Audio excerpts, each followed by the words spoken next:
Seconds ఇవ్వండి. RSI divergence strategy మాట్లాడుకుందాం. Price మూవ్మెంట్కి రెస్పెక్టివ్గా RSI ఎలా మూవ్ అవుతుంది, ఈ రెండింటికి మధ్య ఒక డిసగ్రిమెంట్ వస్తే అది డైవర్జెన్స్. ఎప్పుడైనా ప్రైస్ అండ్ మూమెంటం ఒకటే స్టోరీ చెప్పాలి. ఆర్ఎస్ఐ డైవర్జెన్స్ అంటే అది చెప్పట్లేదు అని అర్థం. For example bearish divergence, price higher హైస్తో పైకి వెళ్తూ ఉంటుంది కానీ ఆర్ఎస్ఐ లోవర్ హైస్ చేస్తే ఇది బేరిష్ డైవర్జెన్స్, అంటే ప్రైస్ కిందకి ఫాల్ అయ్యే ఛాన్స్ ఉంది అని.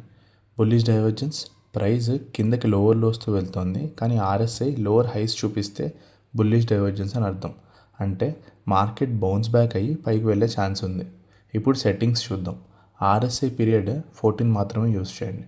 Time frame 15 or 1 minutes best, ఎందుకంటే 5 minutesలో చాలా ఫేక్ సిగ్నల్స్ వస్తాయి. డైవర్జెన్స్ ఎలా ఐడెంటిఫై చేయాలి? ప్రైస్ చార్ట్ మీద 2 swing highs or swing lows ఇవి మార్క్ చేసుకోండి. ఆ 2 పాయింట్స్ని ఆర్ఎస్ఐ మీద కూడా మార్క్ చేయండి. ప్రైస్ మరియు ఆర్ఎస్ఐ డిఫరెంట్ డైరెక్షన్లో ఉంటే అది డైవర్జెన్స్ కన్ఫర్మ్. బేరిష్ సెటప్ చూద్దాం. ప్రైస్ హయ్యర్ హైస్ చేస్తోంది, ఆర్ఎస్ఐ లోవర్ హై చేస్తోంది. ఇది కన్ఫర్మ్ అయ్యాక నెక్స్ట్ క్యాండిల్ బేరిష్గా క్లోజ్ అవ్వాలి. ఇది ఫస్ట్ కన్ఫర్మేషన్. స్టాండ్ అలోన్గా కాకుండా ఇది ఒక రిజెక్షన్ జోన్లో దగ్గర ఫామ్ అయితే మాత్రం దీని యాక్యురసీ చాలా ఇంక్రీజ్ అవుతుంది. ఇప్పుడు ఎంట్రీ చూద్దాం. కన్ఫర్మేషన్ క్యాండిల్ క్లోజ్ అయ్యాక నెక్స్ట్ క్యాండిల్ ఓపెన్లో షార్ట్ ఎంటర్ చేయండి. ఎస్ఎల్ డైవర్జెన్స్ హైకి కొంచెం పైన పెట్టండి. టార్గెట్ 1:2 పెట్టుకోండి.